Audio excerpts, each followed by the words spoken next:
Alright, you guys, I'm here with my dad. He helped me with majority of the work on the kit. So we are going to do the final review on the 2017 Nissan 370 Duraflex kit.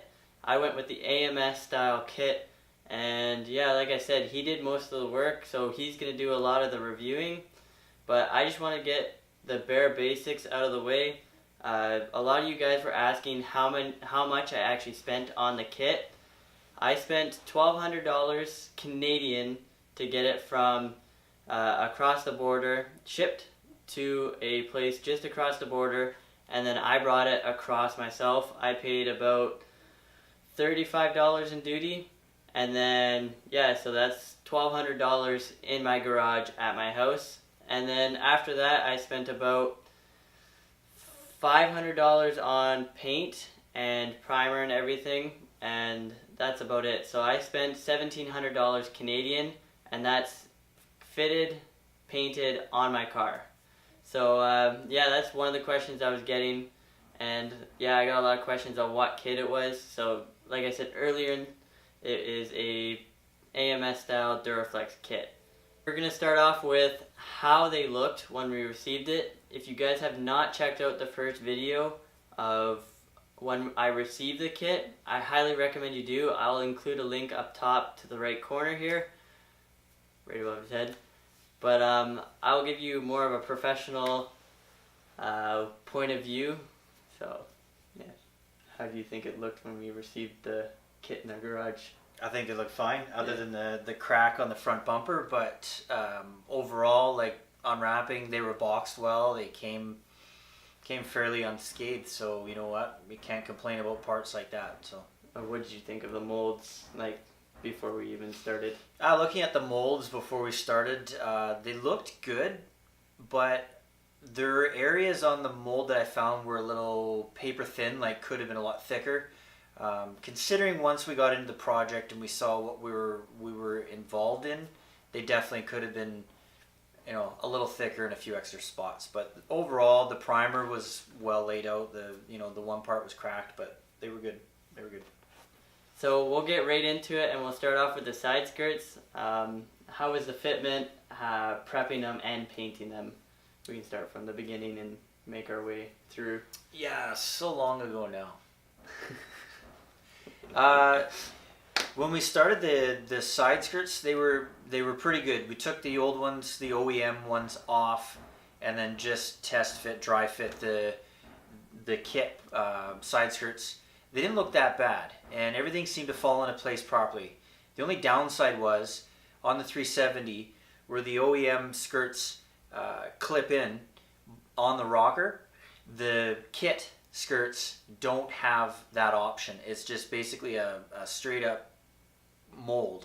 So the only attachment points for the skirts were inside the wheel openings, and then we drilled holes in the bottom, I think it was, and then reapplied the factory bolts through the bottom.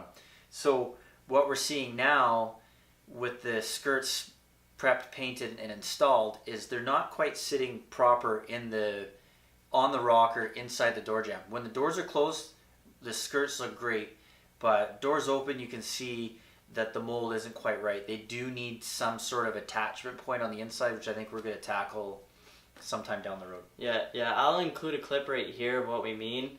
The passenger side door is actually starting to rub on the side skirt. So yeah, like I said, I'll include a clip right here to show you guys what I mean.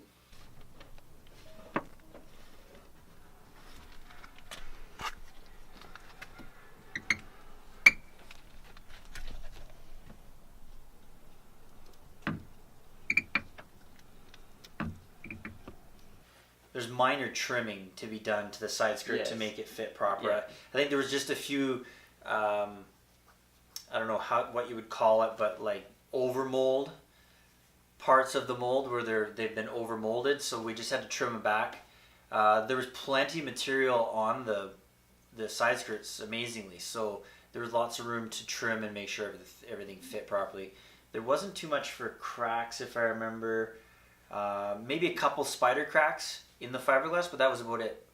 Probably from when we were fitting it on, taking it off, putting it on, taking it off. Could very well been. A lot of stress from it too. Yeah.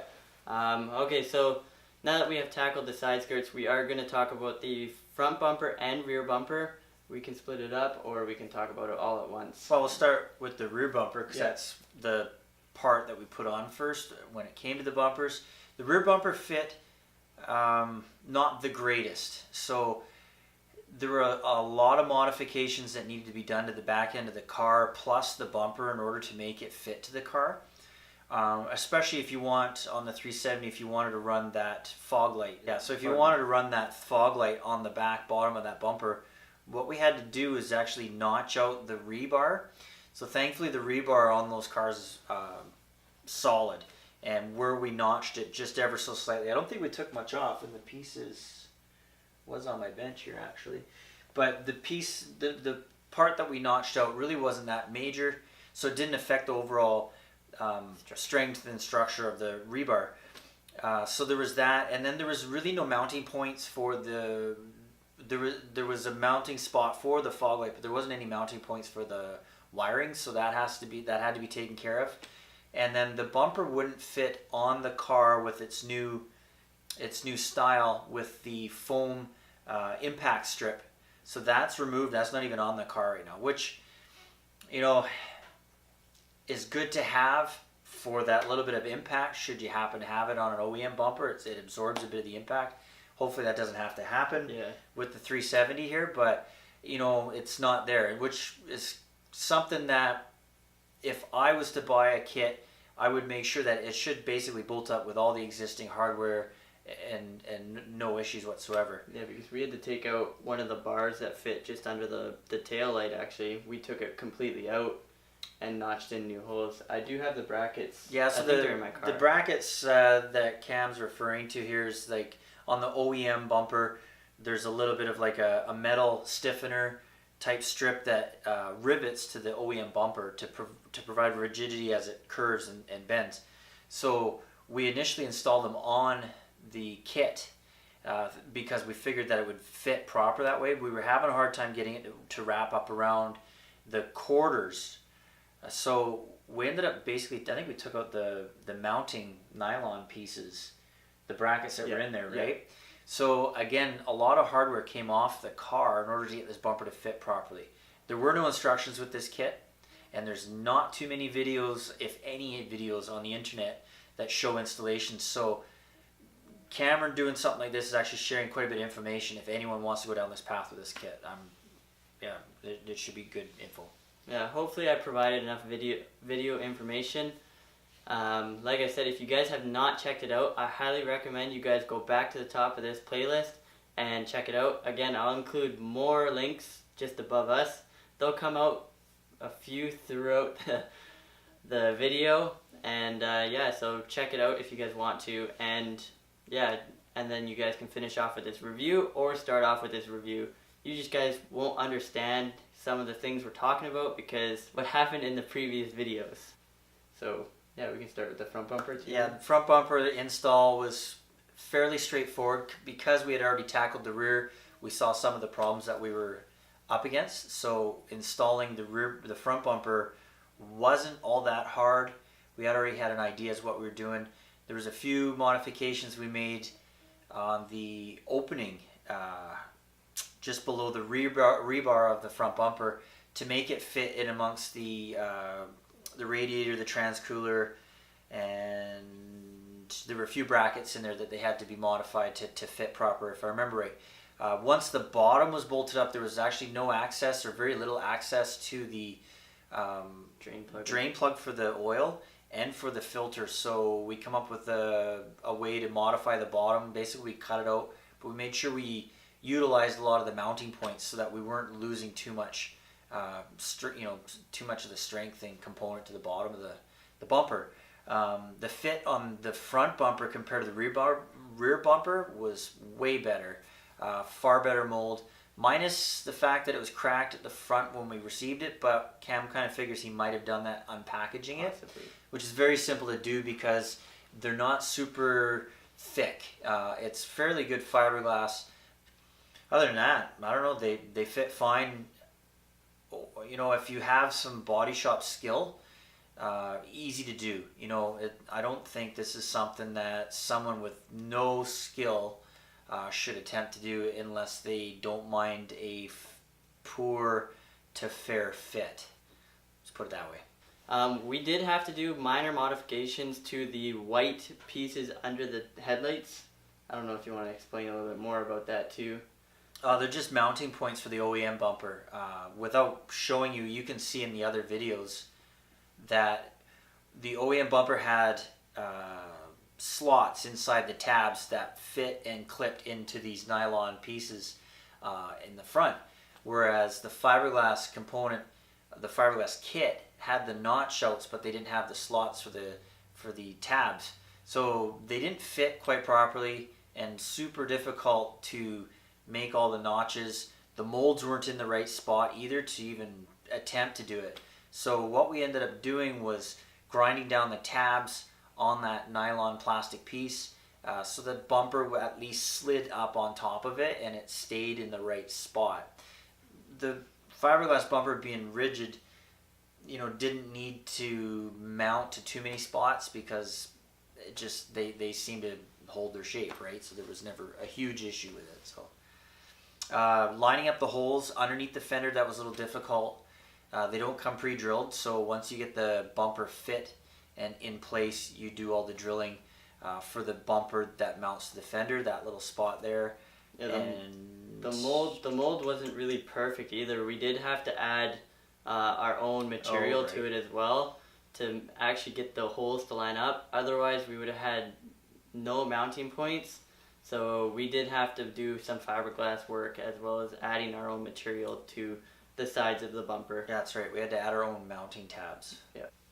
Biggest issues. The biggest issues are basically if you don't have any sort of skill set in the auto body industry, this kit, like I said earlier, is not for you unless you don't mind slapping a kit on and a very poor fit, basically. Yeah. Well, if you don't have that mindset, the skill set in the automotive trade, then go with something a little bit more easier or make your own. Yeah. So the next thing is would you do it again? Would we do it again? Like, would it be a project you'd want to tackle again with a Duraflex replica kit, or would you rather do something more well known out there? Like, well, I mean, to me, it's your call. Like, me personally, I would have spent the money and bought something that is a little bit more reputable, based on the fact that sometimes, not all the times, things that are more reputable and better quality tend to fit better. I work in the automotive industry, in the auto body trade, and that's not necessarily the case for all parts. There's a lot of OEM stuff that just doesn't fit right, and there's a lot of jobber parts that fit better than OEM parts. So, you know what, you could spend a little bit more money, have a better quality product with a little less hassle for fit. But when you're dealing with aftermarket parts like this, there's going to be little things that have to be taken care of. As far as the Duraflex, you know what, if you were to do it again, obviously there'd be no issue helping with that. I have the skill set, the ability, the shop, the facilities to take care of that. So not a big deal. So, to each their own, basically. You're going to get what you pay for, is what it really boils down to. So if you're hard up for cash or you don't have a lot of cash, Duraflex probably a great way to go. If you know someone in the trade that can help you out with it, good. And if you can find maybe a body shop that won't gouge you and charges a decent hourly rate, that might be another option for you too. Yep. Personally, I probably would not do the Duraflex kit again. I would order something more reputable.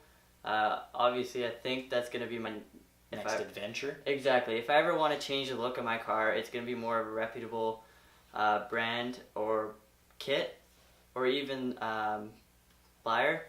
Yeah. I think one thing I'll say, I noticed in one of the comment threads on one of Cam's videos, there was a comment basically asking, why would you buy an aftermarket kit, which is basically a rip-off of someone who's gone to the length of designing something and making sure it fits to a car. Why would you buy a copy, right? You're just basically, you're paying someone to rip off something that's already been designed, you know. So in my mindset, I would rather buy the most reputable kit, or wherever that kit was designed from originally, I would purchase it from them, because they're the ones that went to the extent to build it.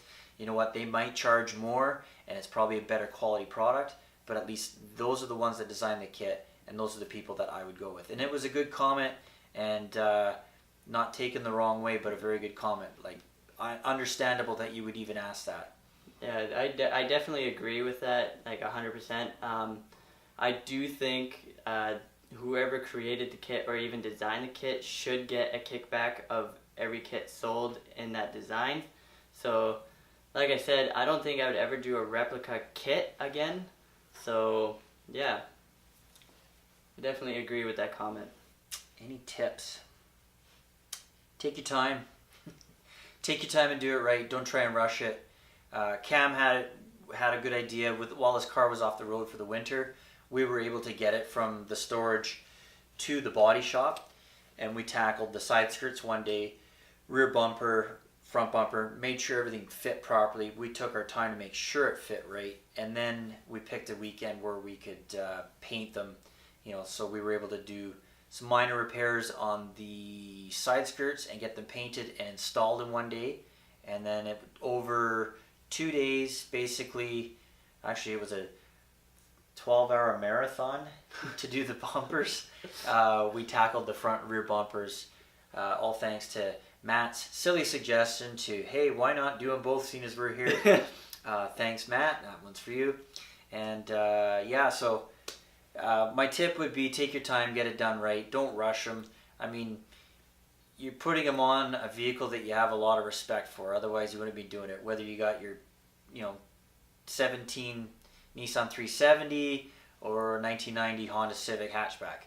If this is your pride and joy and you want it to look good and you want to look like you know what the hell you're doing, take your time. That's the best tip I can give anyone. Yeah, for sure. It definitely goes for anything out there, right? And be ready to put the part on and off and on and off and on and off. Hundreds of times. Hundreds of times. Yep. Like, you want to make sure it fits. And sometimes you put it on, pick a small thing to adjust, take it off, adjust it, put it back on and make sure it fits. Don't try and do 2 or 3 adjustments at one time, because if you do that and you throw it back on the car, sometimes it just goes for, I won't even go there. You only have one shot at this, right? So if you mess it up too much, you got no more kit, you're back to OEM, right? So yeah, take your time, measure twice, cut once, put it on, and then take it off and do more adjustments if need be, right? So yeah, I think that's pretty much it. So I hope you guys enjoyed this video. Make sure you guys subscribe down below and like this video. And I hope to provide you guys with a lot more content in the next few months, as it is starting to be car season. I do have a socialites meet tomorrow, so I am going to be vlogging all day tomorrow, and I'm going to be vlogging hopefully Sunday as well, as we want to try to get down to the shop and do a little bit of light painting with my car as well as Matt's car. So we are going to vlog all weekend. Hopefully next weekend as well, I'm going to try and vlog a lot more for you guys and just go daily maybe one day. I don't know. I don't do enough stuff yet, but yeah, like I said, subscribe down below and we'll catch you guys on the next one. Is this where you sing your theme song now? Dun, dun, dun, dun, dun, dun, dun, dun, dun, dun.